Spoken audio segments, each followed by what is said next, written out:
Elisete, está me ouvindo? Estou sim, você está me ouvindo bem? Boa noite, sim. Boa noite. Boa noite, doutora Helena Sadahiro. Boa noite, doutora Aline, salve. Não sei se estão me ouvindo. Estão me ouvindo, doutora Elisete? Não? Sim, eu Estão estou ouvindo. Participantes, conteúdo. Eu ainda estou aqui olhando para ver onde que eu vou apertar. Compartilhar conteúdo. Participantes, aqui tem participantes, mas nós não vamos visualizar, né? Sim. Ai, meu Deus, cadê eu? Ai, Jesus, o que eu fiz aqui? Vamos lá. Só um minuto, doutora Elisete. Por que a Elisete está com isso aqui? O que a senhora está vendo aí? Só um minutinho, doutora Elisete, que eu vou entrar aqui de novo. Eu não sei como é que eu faço para restaurar a página aqui, mas eu vou tocar de novo. Só um pouquinho. Participante, 2, Fonizel, eu. Inventar, sim, só um minuto.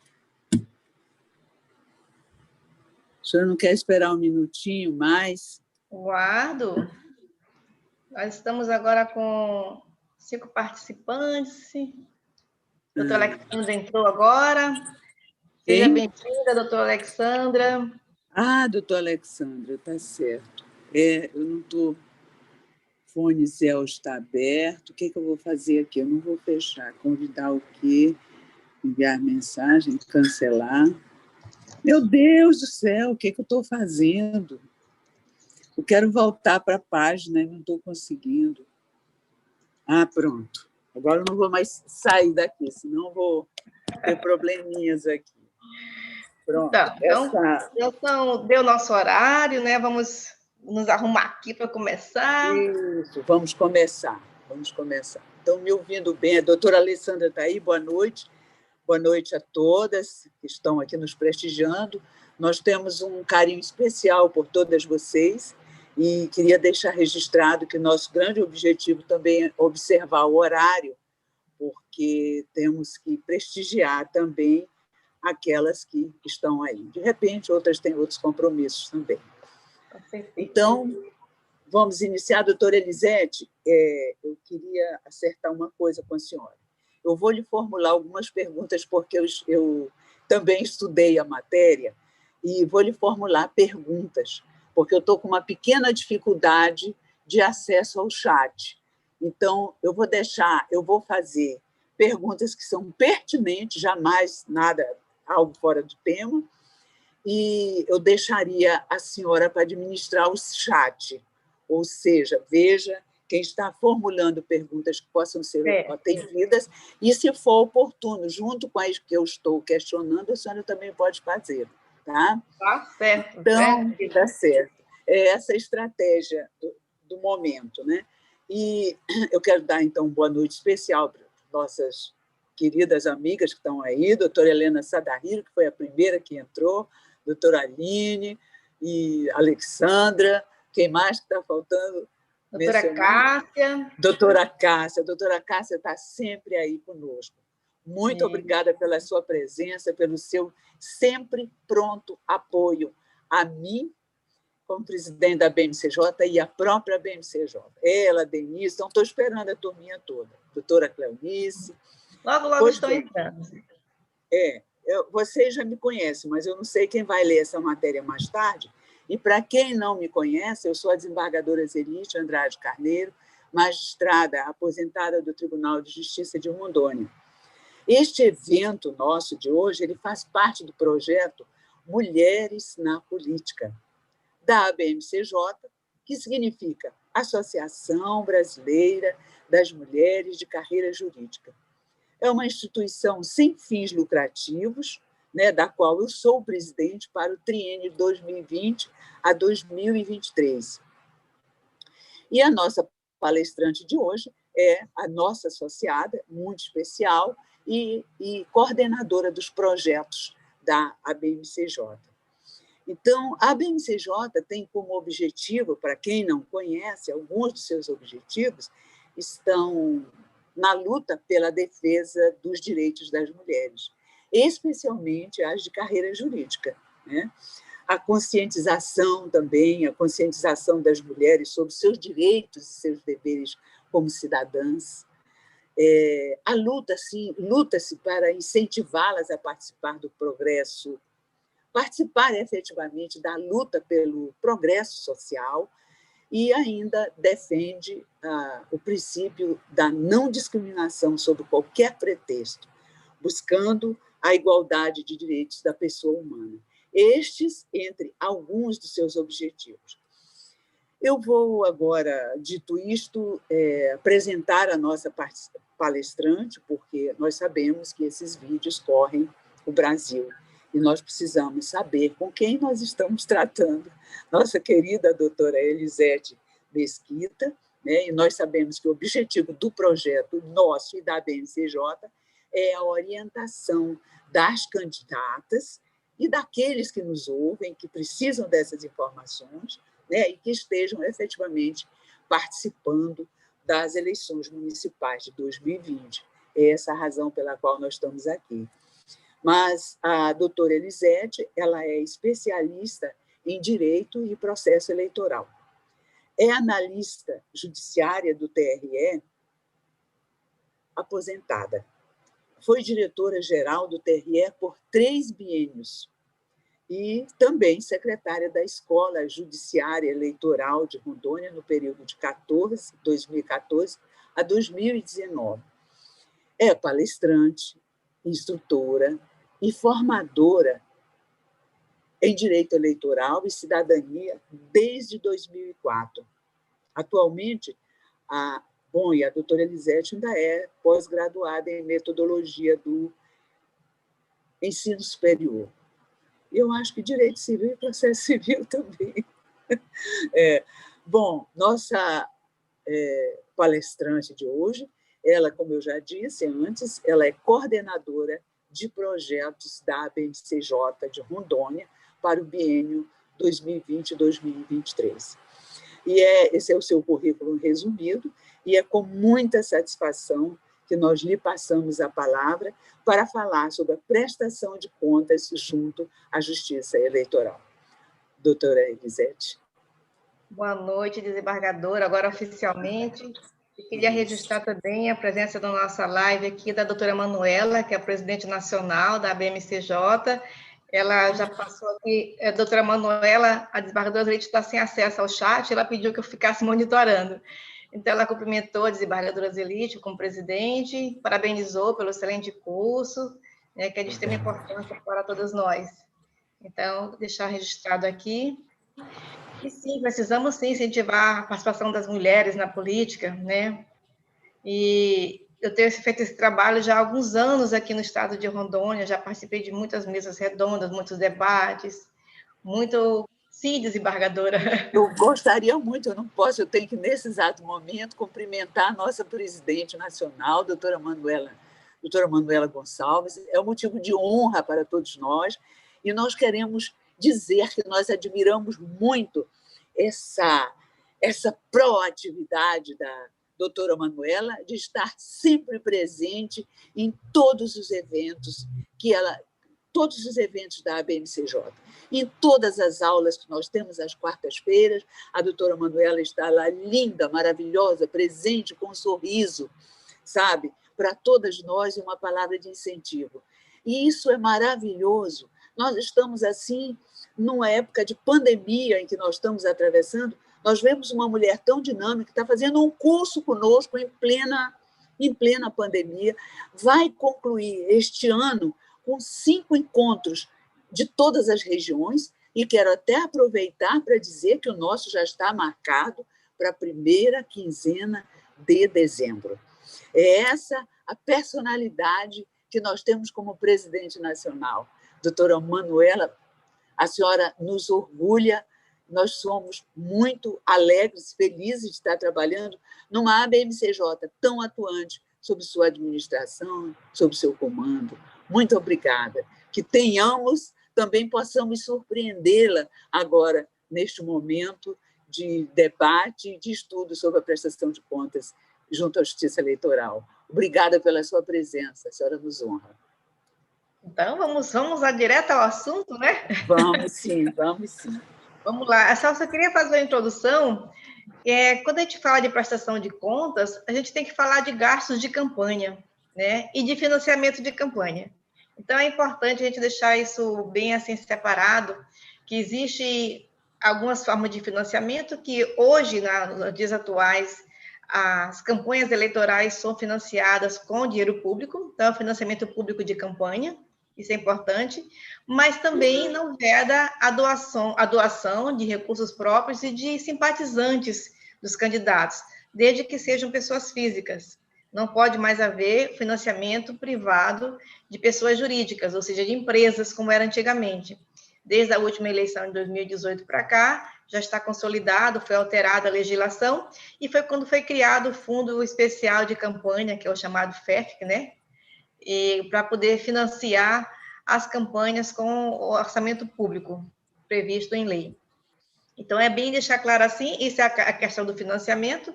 E aí nós temos os gastos de campanha, o que pode, o que não pode ser pago com o dinheiro da campanha. Isso a gente vai ver aqui também. E depois, como é que a gente presta contas junto à Justiça Eleitoral do que gastamos como candidatos, né? E também como eleitores. E dependendo do gasto, tem que ser prestado contas também pelo candidato, do simpatizante, do eleitor que se voluntariou.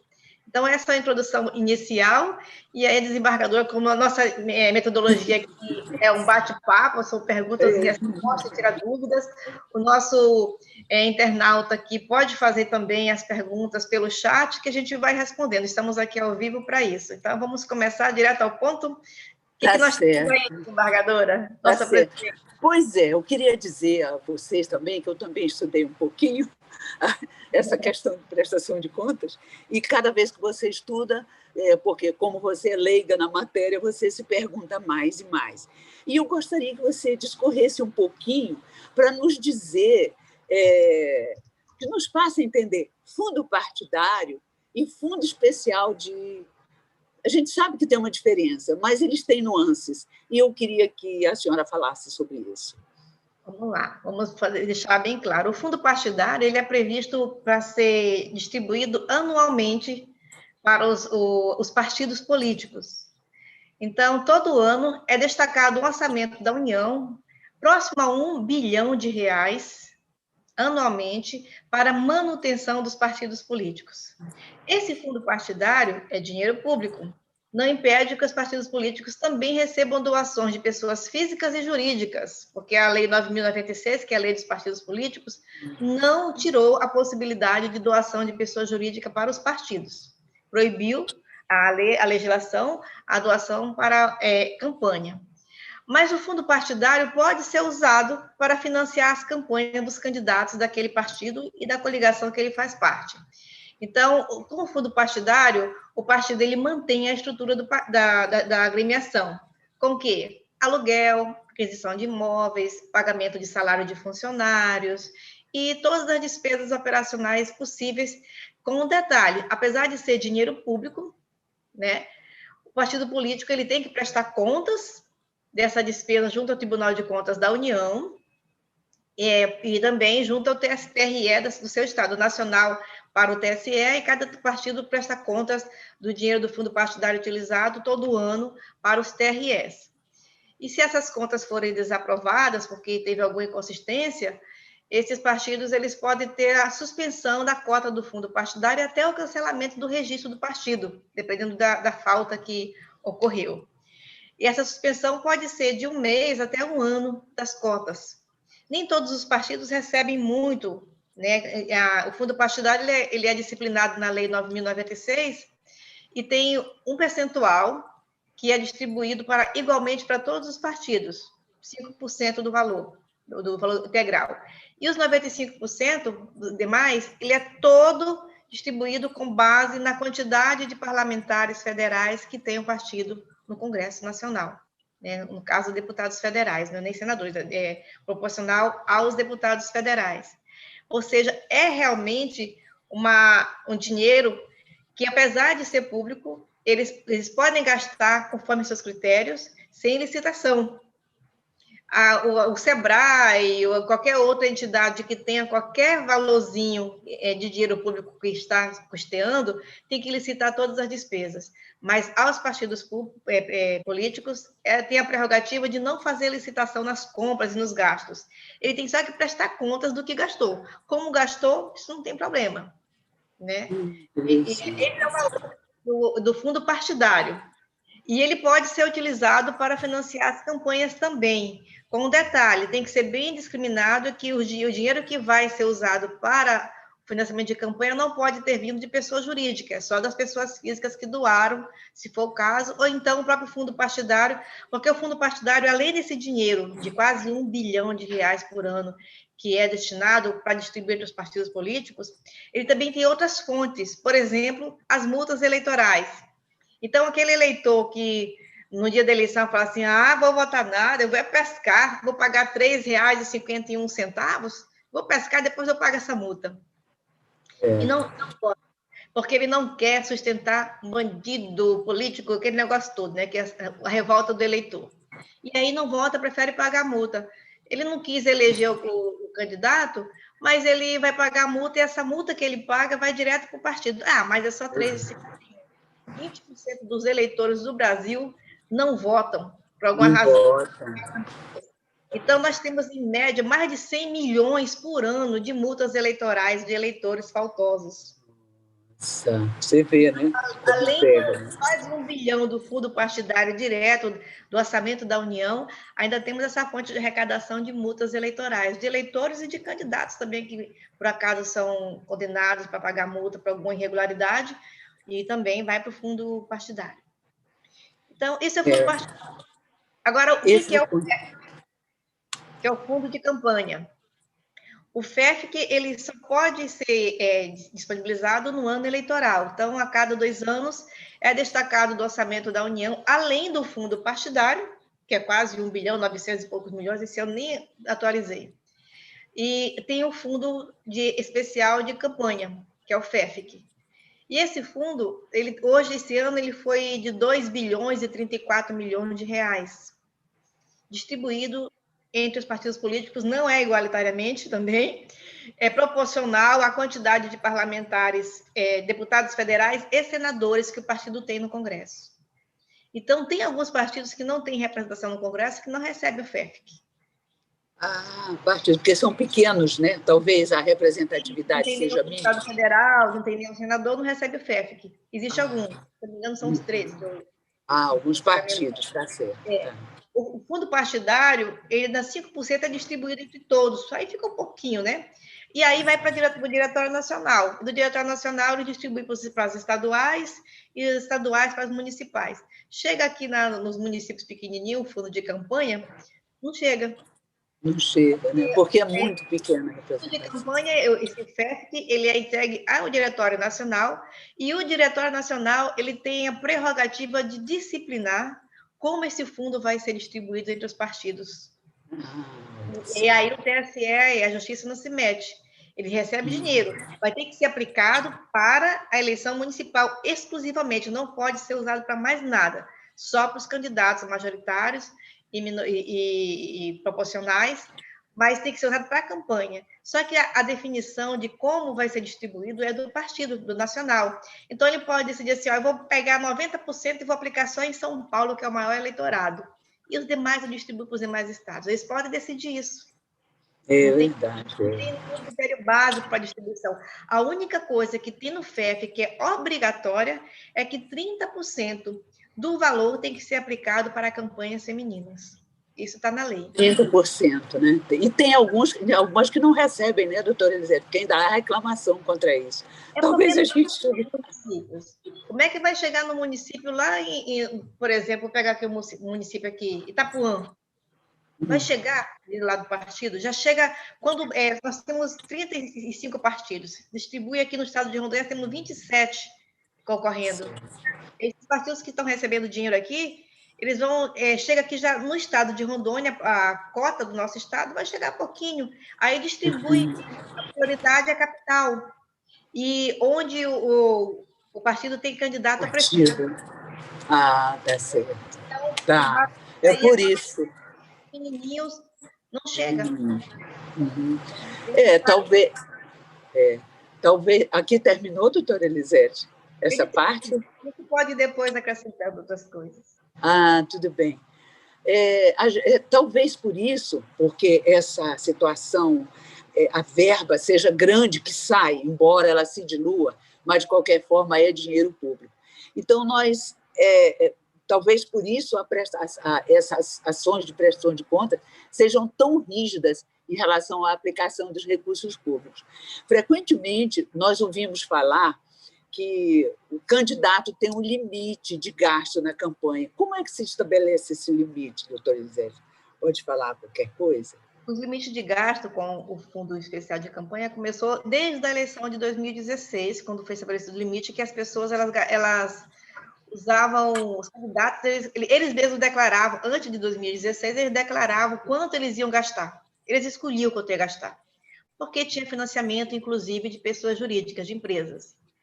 A partir de 2016, o TSE estabeleceu o limite de gastos, foi aprovada a alteração legislativa, e aí o TSE ficou responsável de estabelecer o limite de gastos.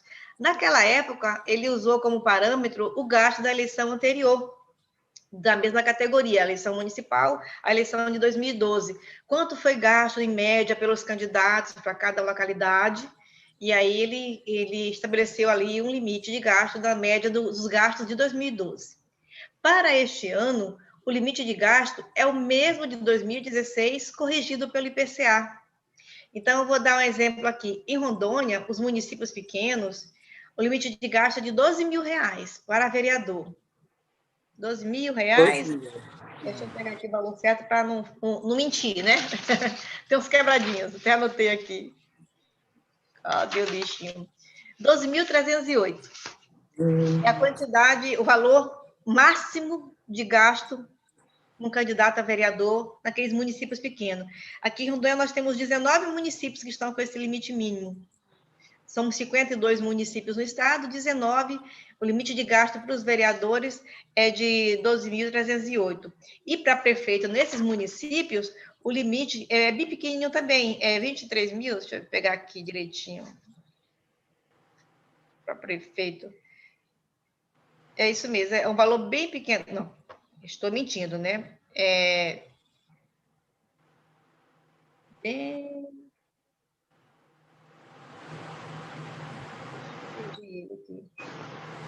um valor pequeno, mas ele é de 30 e poucos mil para prefeito.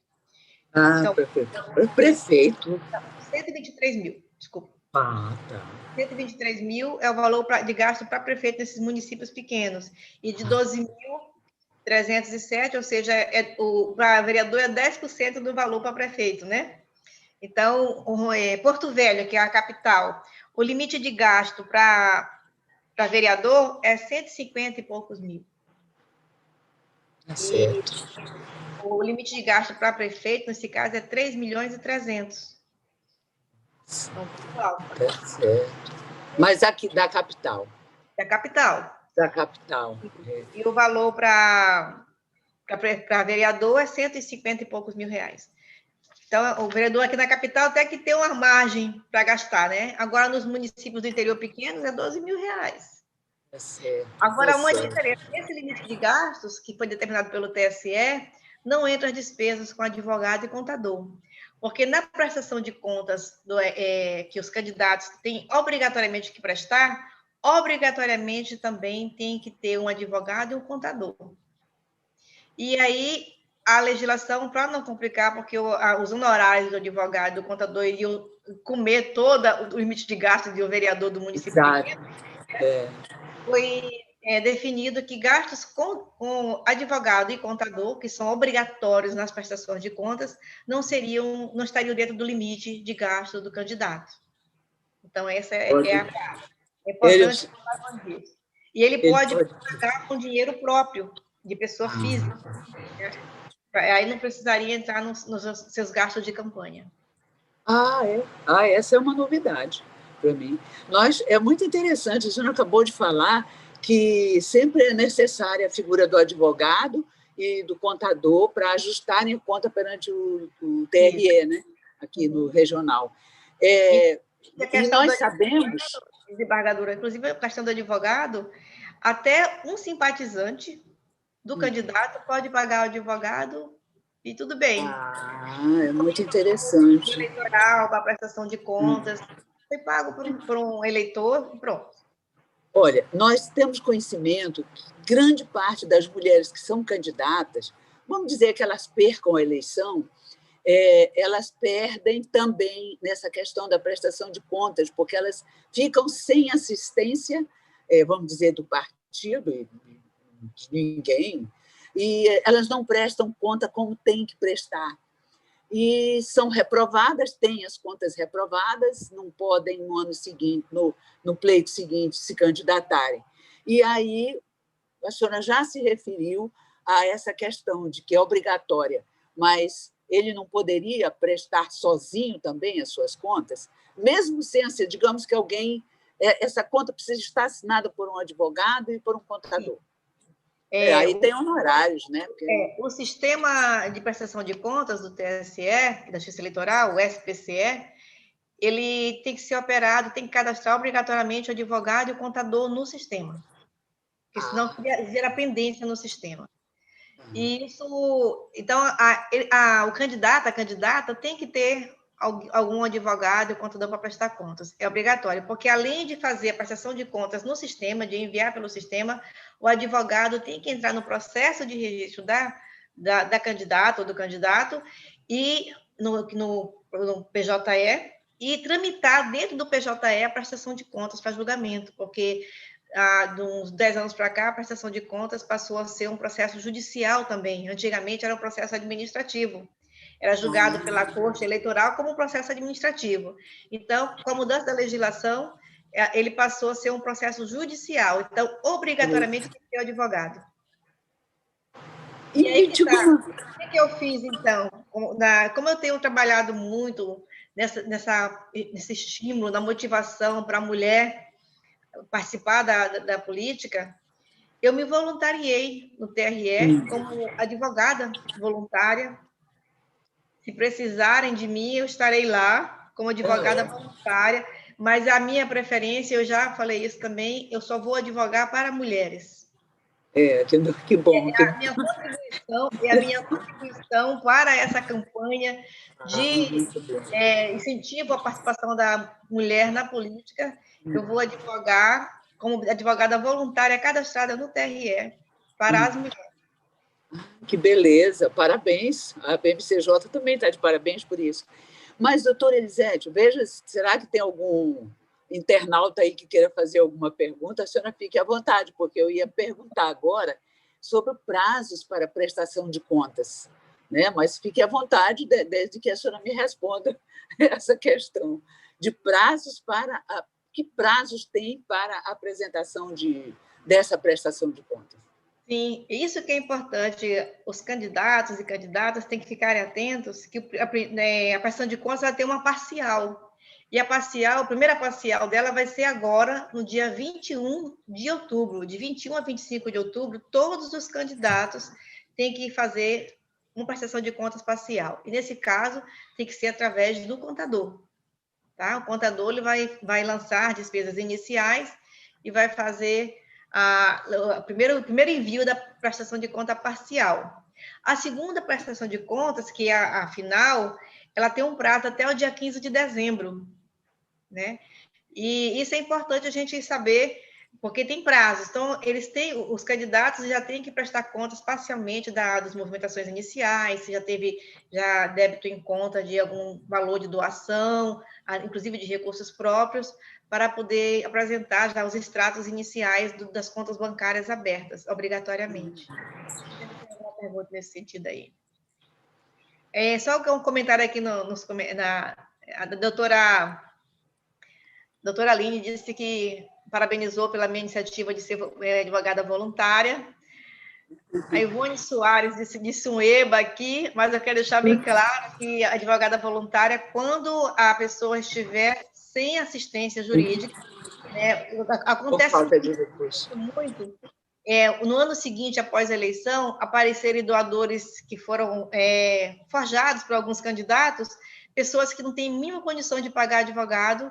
A Defensoria Pública da União não dá conta de atender todas essas pessoas que foram usadas como laranjas para doações falsas, muitas vezes.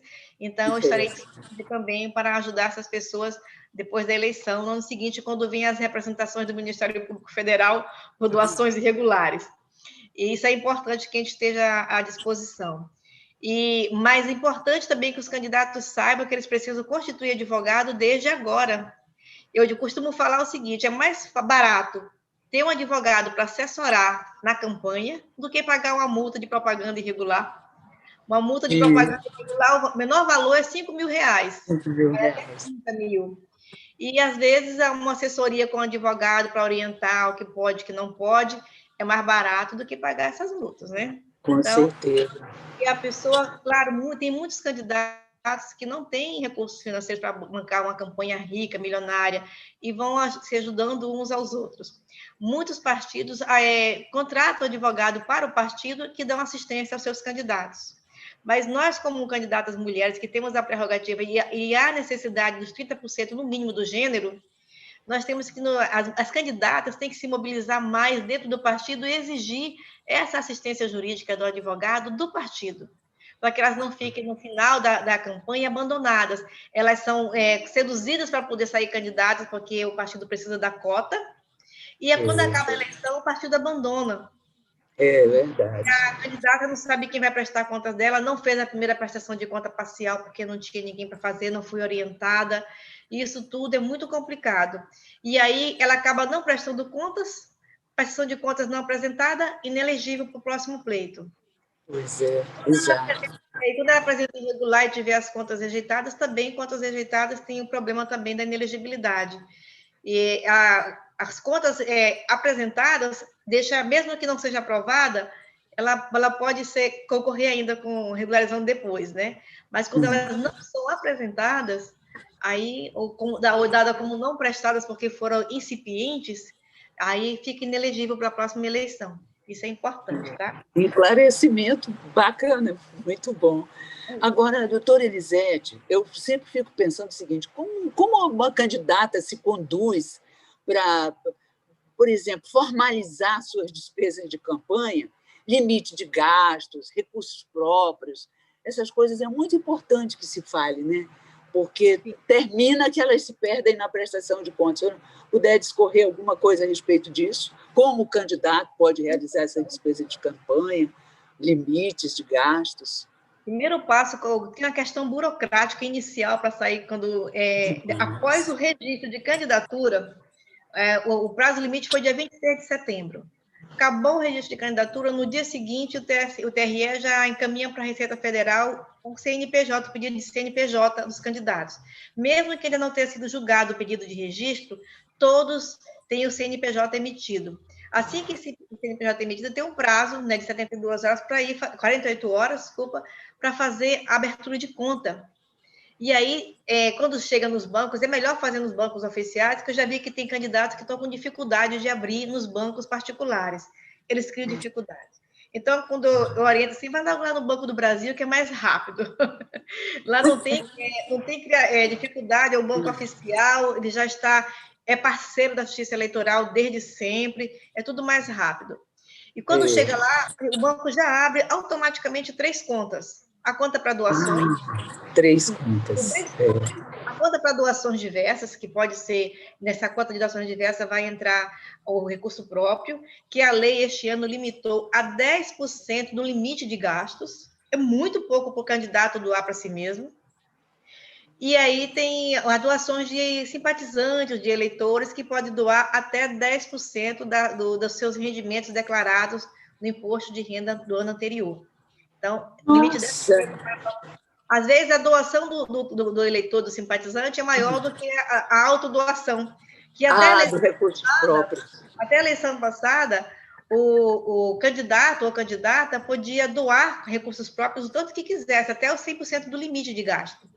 Se um vereador tem um limite de gasto, por exemplo, de R$ 35.000, e ele tinha patrimônio para isso, ele bancava o limite de gasto dele de R$ 35.000.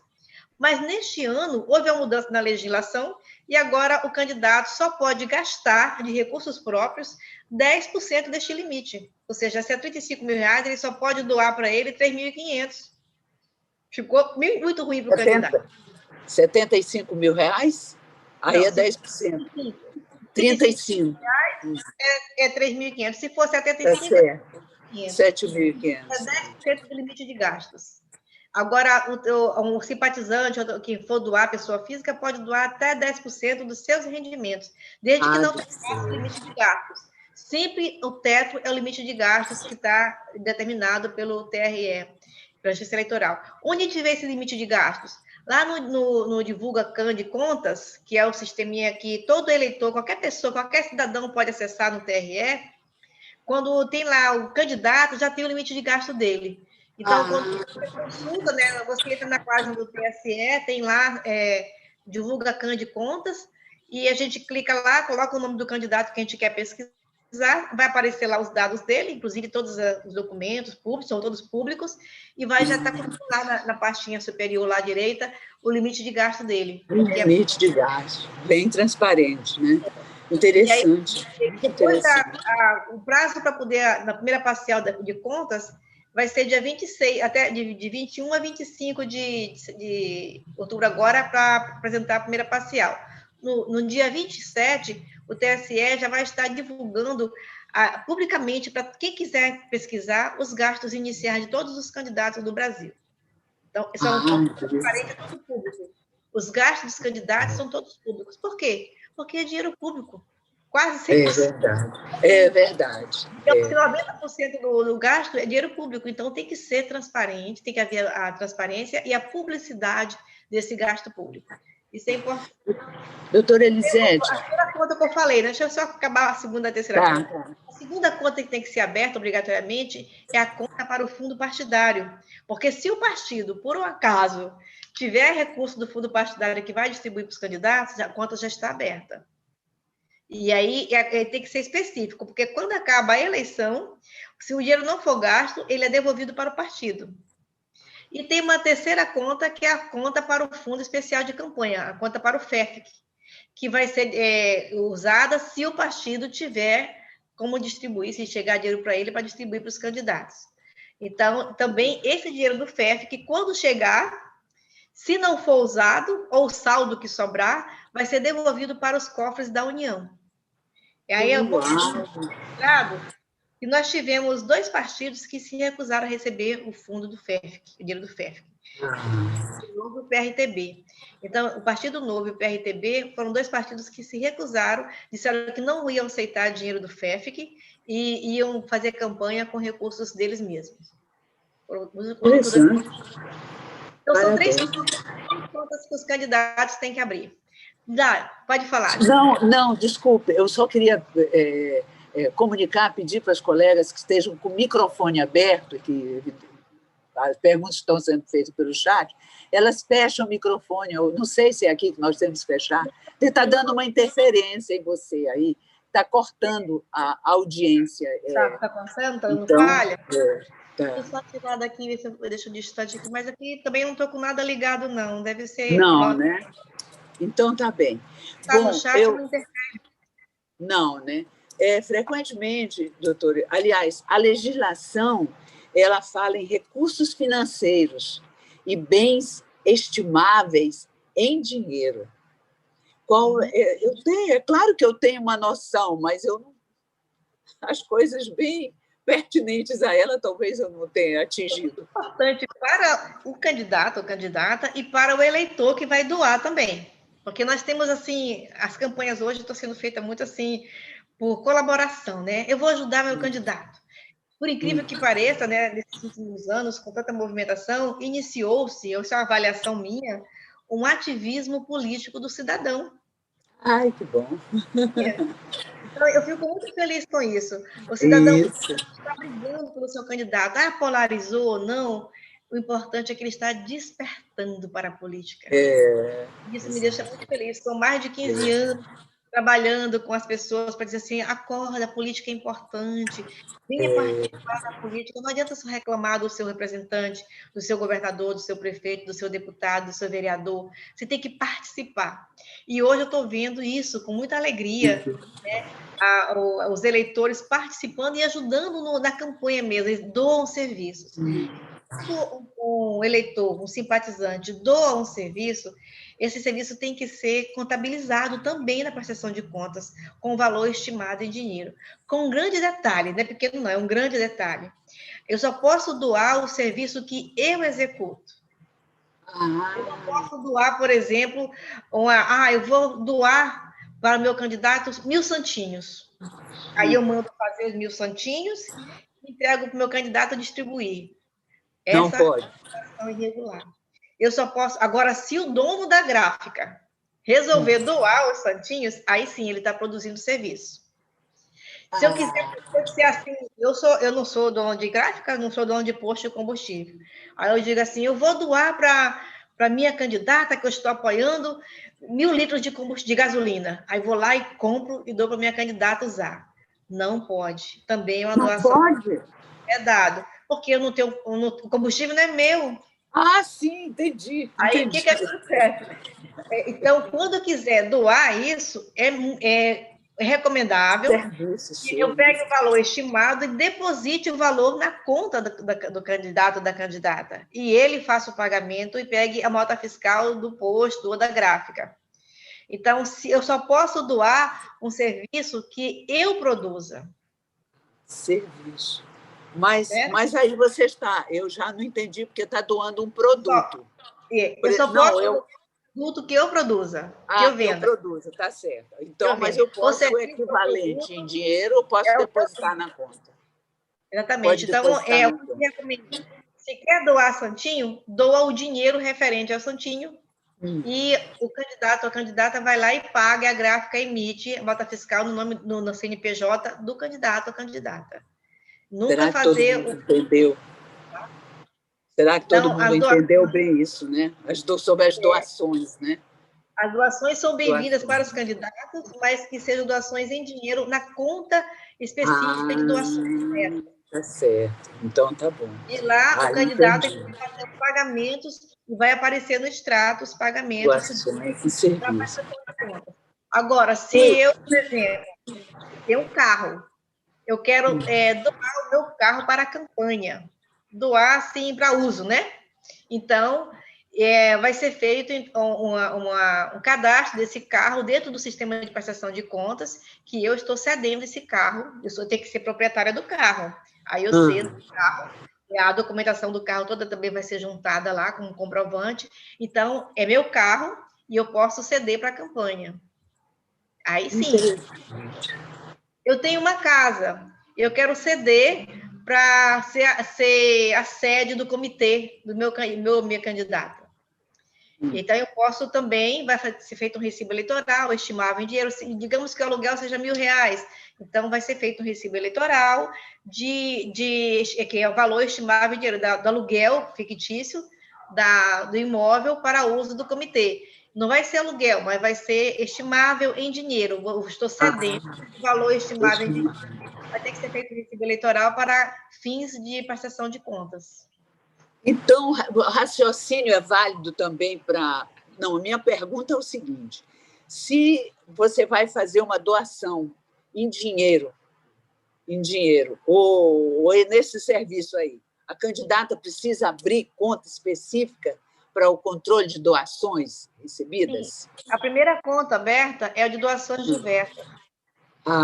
Doações diversas. Que eu falei. Então, tem uma conta de doações diversas, que é para essas doações, inclusive as suas próprias, a conta do fundo partidário e a conta do FEFC, que é o fundo de campanha, que são o fundo de campanha é o fundo público, e o fundo partidário também é público, mas ele ainda está de propriedade do partido. Quando acabar a prestação de contas, o saldo que tiver na conta vai ser devolvido do fundo partidário para o partido, o saldo das doações também que forem, também vão para o partido. Isso é importante. O saldo de doações. Fechar a prestação de contas. Se tiver saldo, o saldo da conta de doações vai para o partido. O saldo do fundo partidário vai para o partido. E o saldo do FEF que vai ser feito uma GRU e devolvido para a União. Se por acaso, até dia 31 de dezembro, o candidato não fizer o encerramento da conta e fizer devoluções, automaticamente o banco faz isso.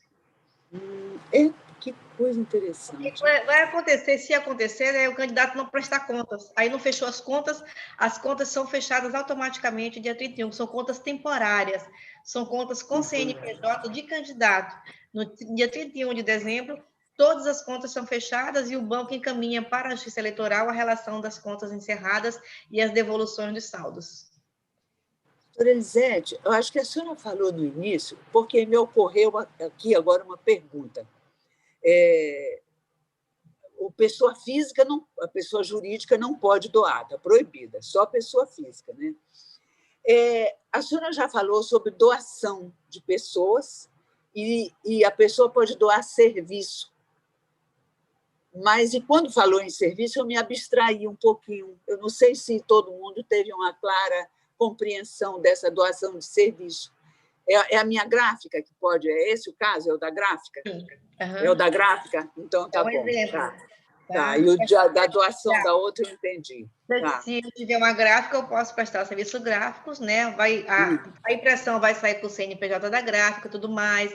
Ela vai fazer um recibo eleitoral, né? Tá certo. Tá, entendi. Agora, eu, pessoa física, não posso doar os impressos, porque eu não tenho gráfica. Né? Tá certo. Tá, entendi essa parte.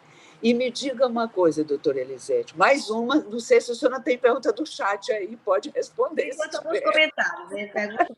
Não. Tá gente, certo. vocês podem perguntar, tá? Se tiver pode perguntar se quiser. A candidata, ela pode... A tal do empréstimo para despesa de campanha, para custear a campanha, onde é que entra nessas contas? Sim, pode fazer empréstimo bancário, só não pode fazer empréstimo com agiota, tá? Claro. É vedado expressamente. Doações, tem que fazer empréstimo em bancos oficiais. Pode ser feito empréstimo para fazer campanha. Só que tem um pequeno detalhe: o empréstimo tem que ter uma garantia real. O que é isso? Aí nós advogados, o candidato tem que ter algum imóvel, que a garantia real é imóvel, né? Então, para poder garantir o pagamento.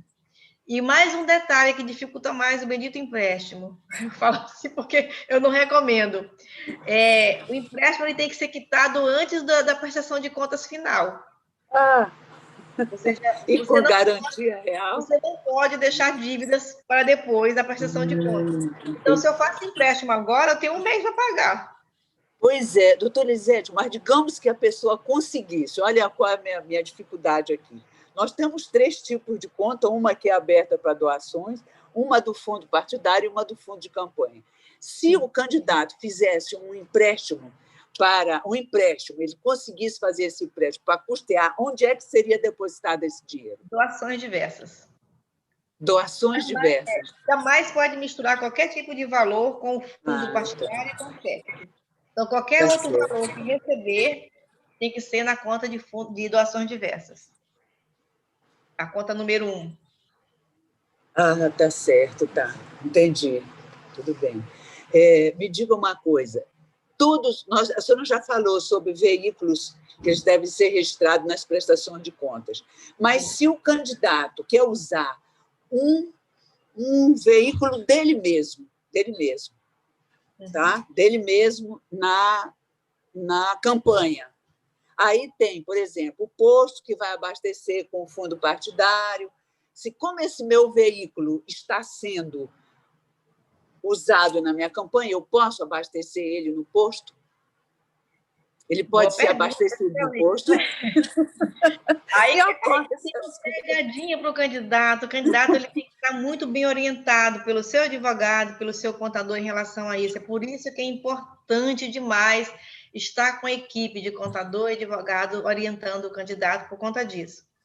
O candidato ele não pode utilizar combustível para uso próprio, assim como ele não pode também pagar alimentação, ele pode pagar alimentação para os seus formiguinhas, por quem está trabalhando para ele, mas para si mesmo não pode. Se for viajar para o interior, para os distritos, não pode pagar hospedagem com o dinheiro do fundo, com dinheiro nenhum, nem das doações, nem do fundo partidário, nem do FEFC. É tudo com recursos mesmo pessoais, de pessoa física dele. Essas despesas não são declaradas na prestação de contas. Não pode fazer gasto próprio. Agora, o veículo do candidato, ele precisa ser registrado no sistema, no SPCE, que é o Sistema de Prestação de Contas. Ele tem que ser registrado e lá dentro informar que é veículo próprio, por isso que ele está registrado, mas não tem consumo de combustível. Porque o que é feito o batimento na prestação de contas? Tem 10 veículos registrados, os 10 veículos consumiram combustível, tantos litros a média para cada veículo. Mas aí vai aparecer um 11º veículo cadastrado que não teve consumo, que é o veículo do candidato. O detalhe, veículo da família, se for do marido, se for dos filhos, se for da esposa, também não entra na prestação de contas como para gasto, só a declaração.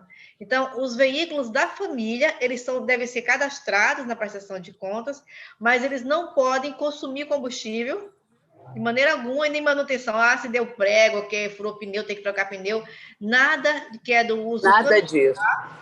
Que é do uso familiar, pode ter gasto de campanha registrado. Só pode declarar que usou ele. Então, essa questão eu queria saber se a questão... Entenderam? Eu achei fantástico isso, porque abriu assim, né, o raciocínio. Eu queria saber se é válido o mesmo conceito para alimentação, que não pode ser paga alimentação e hospedagem, para linhas telefônicas, porque, às vezes, se adquire uma linha telefônica, o candidato adquire, só para tratar das coisas de campanha. E aí ele divulga aquele número e tal, né? E eu queria saber se o raciocínio é válido. É o mesmo? É o mesmo.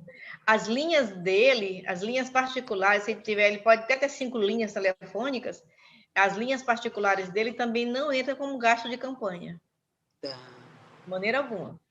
Então, se ele comprar para os seus cabos eleitorais, se ele fez contratação de pessoal para trabalhar, porque o candidato ele pode contratar, tem modelo de contrato bonitinho, aí peça orientação do seu advogado, né?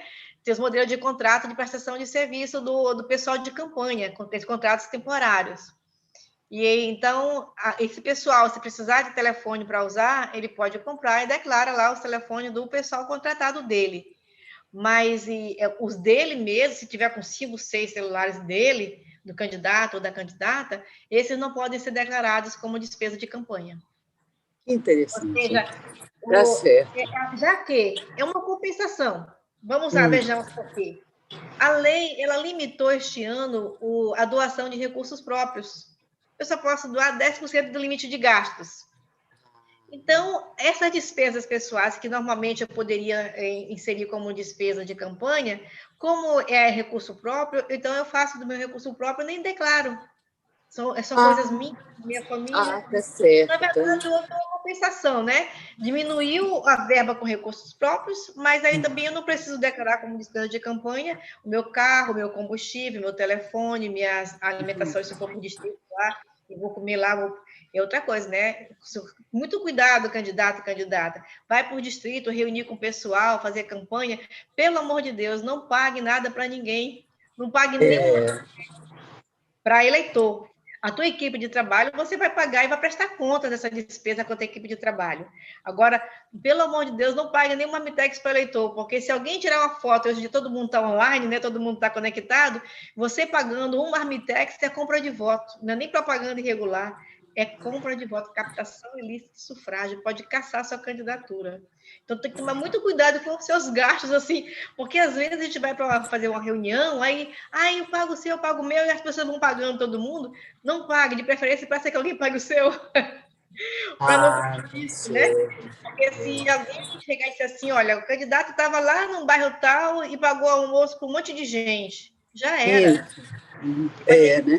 Não pagou, vai dar uma dor de cabeça, vai gastar com advogado, porque uma coisa é assessoria jurídica para a campanha, outra coisa são as ações de defesa, que aí são outros pontos. Fica bem claro. Tá certo. Doutora Elisete, a gente vê assim, comentários sobre vaquinhas virtuais, sobre doações pela internet, o tal de financiamento coletivo. Eu não sei nem para onde vai isso. A senhora poderia falar alguma coisinha? Realmente, isso aqui bagunçou a minha cabeça. Aqui. Tem uma pergunta aqui do Carlos Niemeyer, que ele perguntou sobre o funcionamento das redes sociais. Os impulsionamentos são pagos na prestação de contas, são pagos normalmente pelo candidato, com a nota fiscal, bonitinho, comprovante, porque o Facebook, você paga pelo impulsionamento, no Instagram também. Então, esses impulsionamentos, eles têm que figurar na prestação de contas oficialmente, tá? Agora, nenhum eleitor simpatizante pode impulsionar pelo candidato. Isso é irregular e dá um problemaço, porque até que você prove que você não autorizou o simpatizante a fazer isso, o simpatizante, até criminalmente, ele vai responder processo, né, pelo impulsionamento indevido. Mas o candidato só é permitido pela legislação o candidato impulsionar nas suas redes sociais pessoais.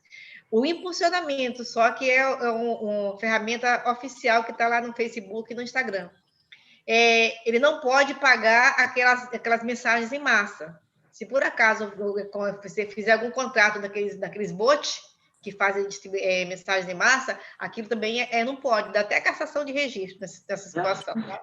Então, lá braba, e a multa é alta também.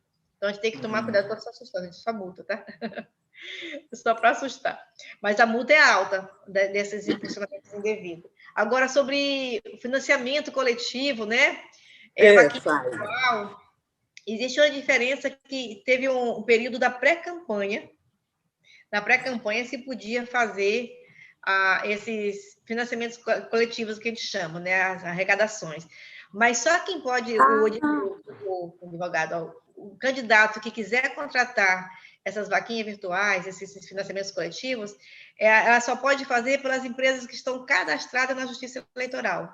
Lá no site do TSE tem uma relação das empresas que fazem essa captação de recursos na internet. Então, o candidato tem que ir lá, escolher uma daquelas que estão cadastradas, aí faz o contrato à parte. Esse pagamento desse contrato é com taxa de a empresa que faz a arrecadação e as pessoas que doam aparecem online, ao vivo e a cores lá no TSE. A gente entra lá no site do TSE, clica lá no financiamento coletivo e aparece todas as doações automaticamente dos eleitores com suas identificações e dos candidatos para que eles doaram. E aparece o DIU. Qualquer cidadão pode monitorar essas doações de financiamentos coletivos.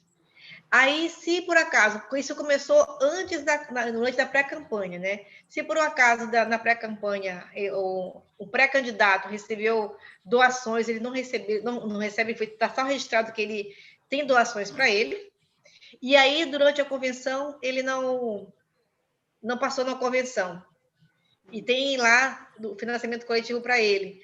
A empresa que recebeu, ela devolve o dinheiro para quem doou. Tá certo. Olha que interessante. Mas eu não imaginei isso. Pré-candidato, né? Então, isso acontece. Mas, se quiser continuar, e pode continuar até o dia 14 de novembro, com as doações pela internet, mas tem que ser, o candidato tem que contratar uma das empresas cadastradas no TSE. Estão cadastradas, né? Tá certo, tá. E vaquinha virtual é a mesma coisa, não? É a mesma coisa. Né? Tá certo. Mecanismos. Doutora Elisete, eu tenho só mais uma pergunta. Eu até deixaria de fazer se ainda tiver algum participante aí que queira fazer alguma pergunta. Por enquanto, não. As pessoas aqui estão... Não, né? Respondido. Tá certo. Eu tenho aqui uma última pergunta para fazer. Nós estamos nos aproximando do final. Precisamos de 2 minutos. A gente quer manter o nosso horário, não é? Igual a TAM, vamos abrir as portas às tantas horas e fechar as tantas dentro do horário. O candidato... Não vai cair a ligação, a gente pode ficar mais um pouquinho se precisar, né? Se precisar. O candidato ele pode promover eventos assim. Vamos fazer um jantar de arrecadação ou vender bens para arrecadar fundo. Pode fazer isso? Olha, Pode. Pode, né? Pode. Refar uma peça. Bom, o artesão já sei que ele pode. Um candidato que é artesão, serviço né? próprio dele, né? Ele tem o produto dele, ele fez uma estatueta e quer arrecadar fundos. Então, ele pode promover uma rifa para poder ganhar, arrecadar fundos para para a campanha dele, tranquilamente. O importante, comunica ao juiz eleitoral que está fazendo a rifinha para que não haja... Na eleição passada aconteceu um problema desse com uma artesã. Ela fez a rifinha, denunciaram ela no TRE. Porque ela meu Deus. Eu estou arrecadando fundos, é uma peça que eu fabriquei, se eu não me engano, é uma semijoia, uma biojoia. Então, aconteceu de denunciarem porque ela estava fazendo captação irregular de recursos. É permitido, sim, mas é bom comunicar, seu juiz eleitoral, eu sou candidata, e eu vou fazer uma rifa de uma peça minha, né, para poder arrecadar fundos. Essa peça é estimada em valores, né? Digamos que a peça é R$5.000, ela vai rifar, vai arrecadar uns 10. E ela tem que, esse valor estimado tem que entrar na prestação de contas como um valor estimado em dinheiro, de entrada, e aí, de saída, né? E também os valores arrecadados. Então, vai entrar R$1.000 de despesa e aí é o dinheiro que foi da arrecadação das vendas. Isso acontece também com jantares, né? Eventos. O famoso jantar para adesão, né? O candidato que arrecada fundos, aí faz o famoso jantar para adesão, cada pessoa R$50, por exemplo, para um jantar de massas, e o candidato vai contratar um buffet para fazer esse jantar. Então, essa despesa com buffet tem que estar contabilizada na prestação de conta como despesa. E aí, o valor arrecadado com a venda do jantar também. Não pode só pegar e dizer assim, eu gastei 5, ganhei 10, então o meu lucro é 5. Vou só declarar 5.000 que foi de lucro. Não. Tem que declarar a despesa e tem que declarar a receita. Tem que estar na prestação de contas, tanto o que gastou para promover o evento, quanto o que gastou, o que arrecadou com a venda, com a realização do evento. Então, pode-se fazer eventos, arrecadações, vendas, mas é bom, quando vai fazer o jantar por adesão, também comunicar ao juiz que vai haver o evento, porque o juiz eleitoral pode, inclusive, designar um fiscal para acompanhar o evento. Mas a senhora está se referindo à figura do candidato. Na hora que a senhora imaginou a hipótese da artesã falando, disse que vai fazer isso, nós temos um simpatizante. Digamos que o simpatizante, o partido não está nem sabendo, o candidato não está nem sabendo. Pode acontecer, diz, não, eu estou rifando para o meu candidato, entendeu? Então, o artesão, não tem essa autonomia de chegar lá e falar com o juiz, porque se chega o juiz através do advogado... Se o simpatizante fizer pegar um produto seu e vender, fazer uma rifa para arrecadar fundos, aquele valor arrecadado ele vai ter que doar em espécie para o candidato, em espécie. Na conta do candidato, na conta de doação de verba. Tá certo, tá. Então, ele não tem que fazer isso. Agora, se o simpatizante doar, vai que o simpatizante doa um carro, vou doar um carro para sua campanha, aí doa o carro lá, e aí o candidato faz uma rifa do carro. Então, aquele carro tem que ser uma doação estimável em dinheiro. Tem que dizer, que esse carro custa R$40.000, então não posso receber porque ultrapassa meu limite de gasto. Olha só, interessante, né? Está vendo? Foi importante. Se qualquer candidato receber uma doação que ultrapassa o limite de gasto, ele tem que devolver de imediato. Tá certo. Se por um acaso ele não perceber e não devolver, assim que souber, ele tem que comunicar e fazer a devolução. E já registrar também no sistema de prestação de contas que foi uma doação indevida. Porque se ele ficar com o dinheiro da doação acima, ele não pode gastar. Ele recebeu, devolve. Se ele gastar acima do limite de gasto, aí ele vai ter problema na prestação de contas. Com certeza. Vão ser rejeitados, ele ainda vai pagar uma multa de 100% acima do valor que ultrapassou o limite. Eu posso ter um raciocínio, então, de que ele doou a mais. Eu sou candidata, eu sei que ele está me doando uma coisa acima do que eu posso ter o limite de gasto. Eu vou aceitar. Está registrado, estou cadastrando, estou dizendo que é. Terminou, eu devolvo aquilo. Continua irregular a minha posição? Não, se não usar o valor que excedeu, tudo bem, devolve. Ah, Faz a tá. devolução, estorna, registra na prestação de contas que é a devolução por doação acima do limite. Ah, tá certo. Se o candidato usar o valor Usar, já é. ele vai pagar uma multa que é 100% acima do valor que Do ultrapassou. valor, né? 100% do valor É que ultrapassou. interessante. Ainda pode ter até as contas registradas. Essa é a importância da assessoria, As né? contas desaprovadas, né? Que as contas não são Exato. desaprovadas. Desaprovadas, né? Essas contas Então, aprovadas. doutora Elisete, como foi importante, né? Eu encerrei as minhas perguntas e vi como foi importante fazê-las. Agradeço muito a sua paciência, queria saber se tem. Doutora Manuela ainda está por aí, que eu estou com um probleminha técnico aqui, eu não vejo ninguém. E não vejo o chat aqui. Não vejo o chat. Não sei, doutora também Manuela. agora não apareceu. Aqui está. Luciana Branco ficou de vir também, minha querida Luciana Branco, de Mato Grosso do Sul. É de Mato Grosso do Sul? Não está, né? Mas, então, nós podemos encerrar, a senhora que manda, na prestação. Aqui tem uma pergunta de uma candidata. Ela fala assim, sobre este assunto, no meu caso, sou candidata e sou revendedora de algumas marcas, Natura, Tupperware e Rinodê. Eu poderia fazer uma rifa destes produtos para arrecadar dinheiro para a minha campanha? Sim, a candidata pode sim, mas já comunica também com antecedência ao juiz que vai fazer a rifa, relacione os produtos que você vai rifar, e aí você pode fazer a venda, tá? O dinheiro arrecadado, você vai estimar esses produtos em dinheiro, e depois você vai lançar na prestação de contas, né? Esse valor estimado em dinheiro, que é recurso próprio, muito cuidado para não ultrapassar o limite de gasto de recursos próprios, né? Que são seus. E aí o valor arrecadado, você vai também entrar na conta de doações diversas. Tá bom? Acho que deu para entender. Se não Mais foi alguma pergunta? Apareça de novo. Mais alguma pergunta? Não? Acho que não, gente. Mais alguma pergunta? Né? Então, vamos encerrar. Nós estamos no nosso horário, passamos 6 minutos, mas isso é muito importante para nós. Queremos dizer que nós chegamos, então, ao fim aqui do nosso trabalho. Agradecemos a doutora Elisete, a nossa palestrante de hoje, a todos que interagiram com esta exposição brilhante, que nós temos que...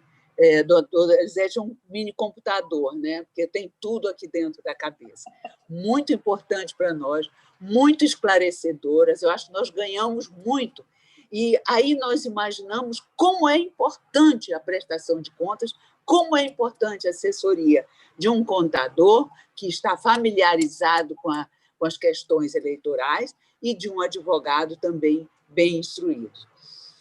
Doutora, a senhora conseguiu transmitir a sua fala de uma forma que passou para nós um dos objetivos, eu acho, que da lei, que é, se eu estiver errada, a senhora me diga, é o equilíbrio também, continua sendo o equilíbrio entre os candidatos, numa participação, assim, igualitária de recursos, do que pode e do que não pode, né? E o respeito, acima de tudo, aos recursos públicos, ao dinheiro público, né? Para que não se desvie da sua finalidade. Essa realmente obtivemos informações preciosas.